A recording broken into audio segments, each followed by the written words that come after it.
Julio César, una de las figuras más emblemáticas de la historia, representa una narrativa de ambición, poder y traición que moldeó el destino de Roma. Su nombre, aún hoy, evoca imágenes de conquista, inteligencia política y un carisma arrollador. César no solo fue un líder militar sobresaliente, sino también un reformador audaz y un político astuto que supo navegar las turbulentas aguas de la política romana con una habilidad sin igual. El ascenso de Julio César, plagado de hazañas y desafíos, marcó el final de la República Romana y el surgimiento del imperio. Este proceso no fue instantáneo ni sencillo. Fue el resultado de una serie de eventos complejos y una dinámica de poder que César supo manipular con maestría. Desde su juventud, mostró una ambición desmedida y un deseo inquebrantable de ascender en la jerarquía romana. Sus primeras campañas militares, su habilidad oratoria y su capacidad para formar alianzas estratégicas fueron piezas clave en su ascenso al poder. En los primeros días de la República, Roma se había consolidado como una potencia indomable en el Mediterráneo. A través de una combinación de destreza militar, diplomacia estratégica y una voluntad inquebrantable, Roma se expandió desde una modesta ciudad-estado en el centro de la península itálica hasta dominar vastos territorios. La clave de este ascenso meteórico fue su capacidad para adaptarse y aprender de sus enemigos, absorbiendo tácticas, tecnología y conocimientos que incorporaban a su propia maquinaria bélica y administrativa. La expansión territorial fue un proceso multifacético que involucró tanto la conquista militar como la absorción cultural. Las guerras púnicas contra Cartago fueron un punto de inflexión crucial. Estas guerras, especialmente la segunda, enfrentaron a Roma contra uno de los más formidables generales de la antigüedad, Aníbal. La eventual victoria de Roma no solo aseguró su hegemonía en el Mediterráneo occidental, sino que también le proporcionó las riquezas y recursos de Cartago, cimentando su poder económico y militar. Las ciudades y territorios que una vez estuvieron bajo el control cartaginés pasaron a engrosar el Imperio Romano, otorgando a Roma una posición dominante en el comercio y la agricultura. Simultáneamente, la subyugación de Grecia y el mundo helenístico marcó otro capítulo significativo en la expansión romana. Las guerras macedónicas y la eventual derrota de los reinos helenísticos trajeron consigo no solo territorios, sino también una gran afluencia de cultura y conocimiento griego. Los romanos adoptaron muchos aspectos de la civilización griega, desde la filosofía y las artes hasta la ciencia y la arquitectura. Esta helenización de Roma enriqueció su cultura y aportó una sofisticación que trascendía la mera conquista militar. En este escenario tenso surge Julio César, nacido en el seno de una familia patricia de mediana influencia. Los Julios, aunque patricios, no contaban con la riqueza o la influencia política de otras grandes familias senatoriales como los Metelos o los Cornelios. Sin embargo, la modesta posición de su familia no impidió que Julio César desarrollara desde joven una ambición desmedida y un agudo sentido de la política. Desde sus primeros años mostró una inteligencia excepcional y una gran capacidad para la oratoria, herramientas que serían cruciales en su carrera futura. Su temprana carrera estuvo marcada por un brillante servicio militar y un estratégico matrimonio con Cornelia, hija de Sina, un influyente aliado de Mario, el famoso general romano. Este matrimonio fue una jugada política astuta que alineó a César con la facción popular en una Roma dividida entre los partidarios de Mario y Sila. Sin embargo, esta alianza casi le costó la vida durante las purgas políticas de Sila, el dictador rival de Mario. Cuando Sila asumió el control de Roma, inició una serie de proscripciones contra los seguidores de Mario. César, como yerno de Sina, estaba en peligro inmediato. Sila ordenó a César divorciarse de Cornelia, pero César se negó, demostrando una firmeza de carácter que le valió el respeto de muchos, a pesar del riesgo de muerte. Esta decisión no solo subrayó su lealtad personal, sino que también mostró su capacidad para desafiar el poder establecido. Al verse obligado a exiliarse, César aprovechó este tiempo para servir en el ejército y perfeccionar sus habilidades militares, participando en campañas en Asia y obteniendo la corona cívica por salvar la vida de un ciudadano romano en batalla. El exilio temporal le permitió conocer de cerca las intrigas y luchas de poder fuera de Roma. Durante su tiempo fuera, César observó y aprendió sobre la dinámica del poder en otras partes del imperio, y estos conocimientos le serían invaluables a su regreso. Tras la muerte de Sila, César regresó a Roma con un renovado sentido de propósito y una determinación para reformar el sistema político romano que había causado tanto sufrimiento. César regresó a Roma con un renovado sentido de propósito. Se unió a la política, primero como abogado, ganándose la reputación de un orador elocuente y persuasivo. Sus discursos eran apasionados y convincentes, capaces de mover a las multitudes y ganar aliados influyentes. Su habilidad retórica le permitió destacarse en los juicios y debates políticos, lo que le ayudó a construir una base de poder significativa. Su verdadero ascenso comenzó cuando fue elegido como pontífice máximo, un puesto religioso que le otorgó un prestigio considerable. Esta posición, la más alta dentro del sacerdocio romano, le brindó no solo influencia religiosa, sino también una plataforma desde la cual proyectar su poder político. Sin embargo, su verdadero poder residía en su carisma y su habilidad para formar alianzas estratégicas. César entendía que para triunfar en el complejo ámbito político romano necesitaba aliados poderosos. Con Pompeyo y Craso, formó el primer triunvirato, una alianza informal que le permitió acceder al consulado en el 59 a.C. Esta alianza era una combinación de recursos militares, económicos y políticos sin precedentes en Roma. Pompeyo, el general victorioso con un ejército leal, Craso, el hombre más rico de Roma, y César, el político carismático y estratega brillante, formaron una tríada que desafiaba la autoridad del Senado y las viejas estructuras de poder. Juntos pudieron promover sus intereses comunes y neutralizar a sus oponentes. El consulado de César fue un periodo de reformas audaces y controversiales. Desde el inicio de su mandato en el año 59 a.C., Julio César mostró una determinación implacable para implementar cambios que abordarían algunas de las injusticias y desigualdades más profundas de la sociedad romana. Consciente de la resistencia que enfrentarían sus políticas, César utilizó todas las herramientas a su disposición. Su carisma, su habilidad oratoria y, crucialmente, sus alianzas estratégicas. Implementó políticas que favorecían a los veteranos y a las clases bajas, desafiando directamente a la aristocracia senatorial. Entre sus reformas más significativas se encontraban las leyes agrarias, que redistribuían tierras públicas a los veteranos de guerra y a los ciudadanos más pobres. Esta medida no solo proporcionaba sustento a aquellos que habían servido en las legiones romanas, sino que también minaba el poder de la élite senatorial, que se había beneficiado desproporcionadamente de la expansión territorial y de la explotación de las tierras conquistadas.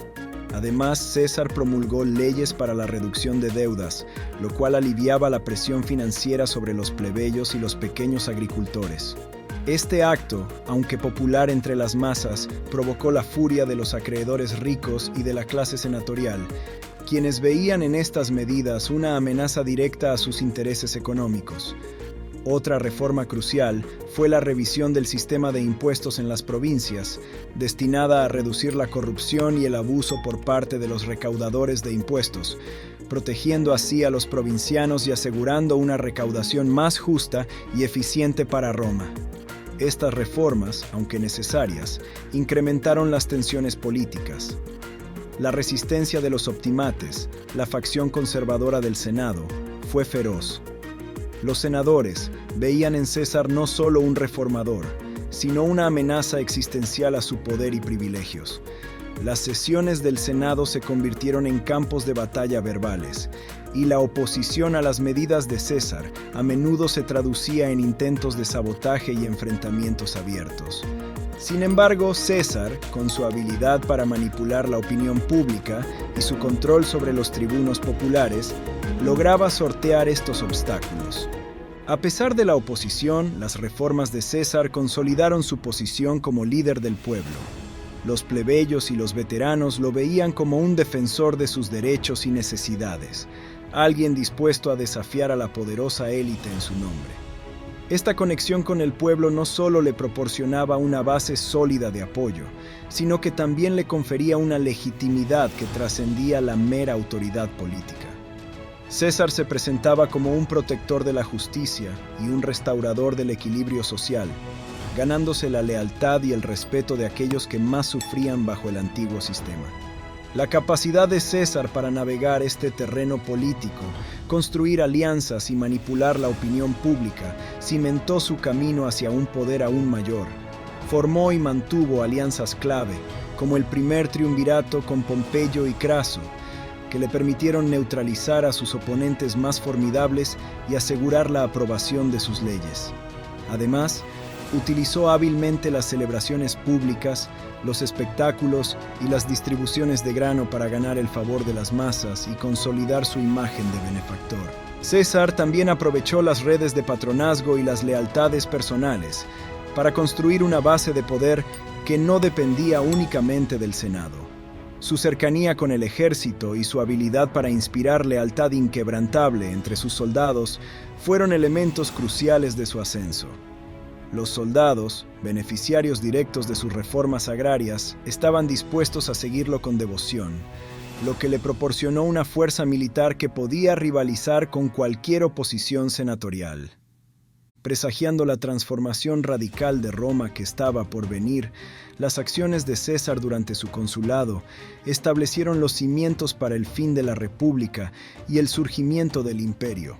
El regreso de César a Roma tras sus campañas en la Galia no fue sencillo.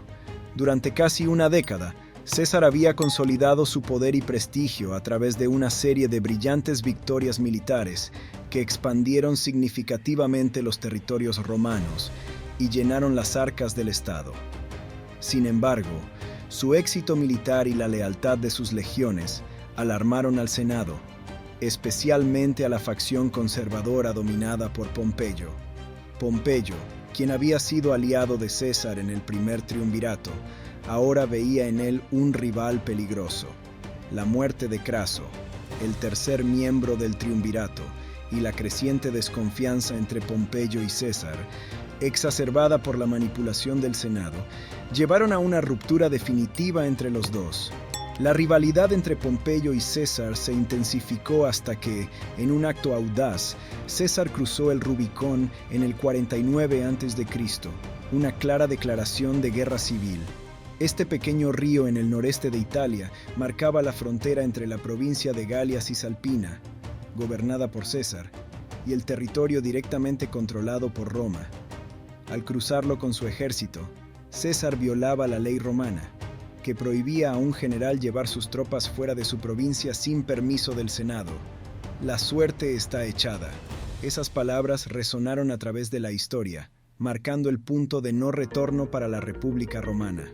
Con esta acción, César se posicionaba como el defensor del pueblo romano contra un Senado corrupto y una oligarquía opresiva, a la vez que desafiaba directamente el poder de Pompeyo y sus aliados. La guerra civil fue breve pero intensa. Las fuerzas de Pompeyo, respaldadas por el Senado y muchos de los nobles, inicialmente parecían tener la ventaja.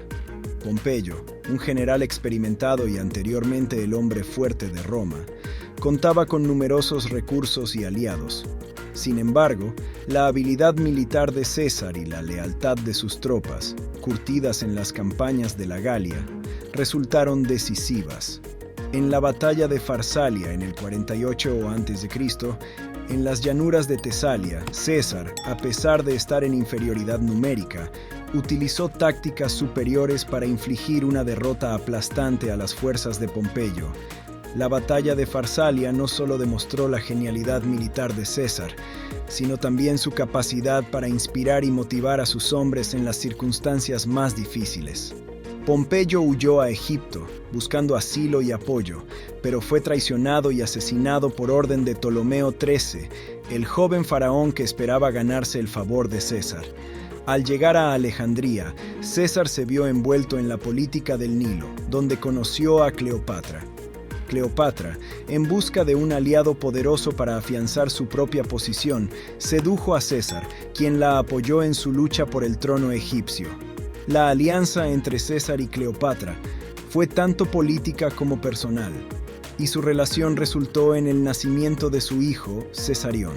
Tras asegurar Egipto y ayudar a Cleopatra a consolidar su poder, César regresó a Roma como el amo indiscutido de la República. Sin embargo, en lugar de restaurar la República, comenzó a acumular poderes extraordinarios. Fue nombrado dictador perpetuo, un título que centralizaba el poder en sus manos de manera casi absoluta. Introdujo una serie de reformas para estabilizar la economía y aliviar las tensiones sociales, incluyendo la redistribución de tierras y la creación de colonias para los veteranos. Además, extendió la ciudadanía romana a más provincias, integrando así a los habitantes de los territorios conquistados en la estructura política romana. Estas acciones, aunque populares entre las clases bajas y los veteranos, generaron gran resentimiento entre la élite senatorial, que veía en César una amenaza a la vieja república y a sus privilegios. La concentración de poder en la figura de César, su carácter carismático y sus reformas radicales presagiaban un cambio profundo en la estructura política de Roma. Mientras algunos lo veían como un salvador que traía orden y justicia, otros lo consideraban un tirano que destruía la libertad republicana.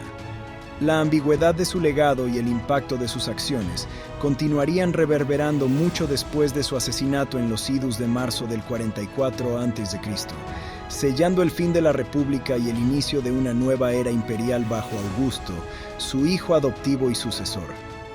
En la fría mañana del 15 de marzo del año 44 a.C., Roma se encontraba al borde de una transformación que cambiaría su historia para siempre.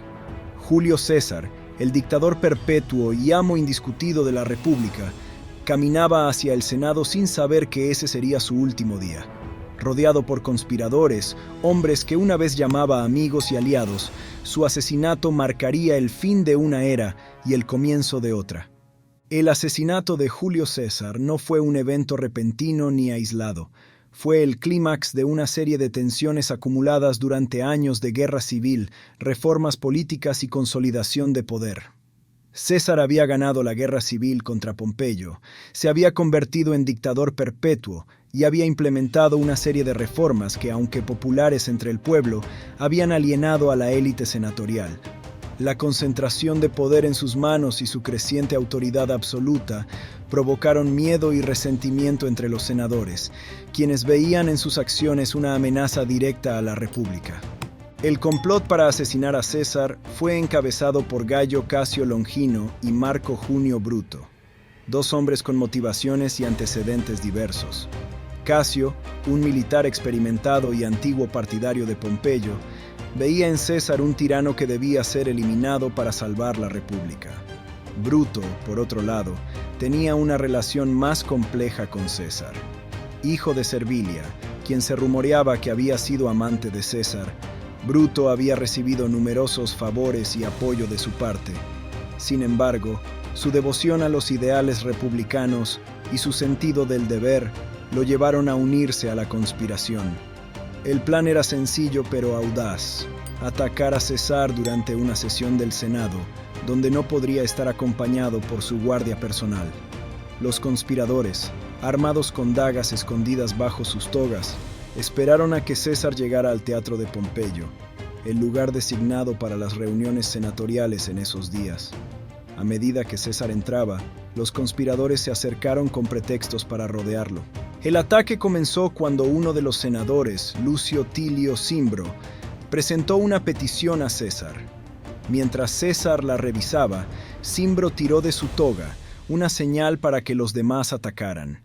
Casio fue el primero en apuñalar a César, seguido rápidamente por los demás conspiradores.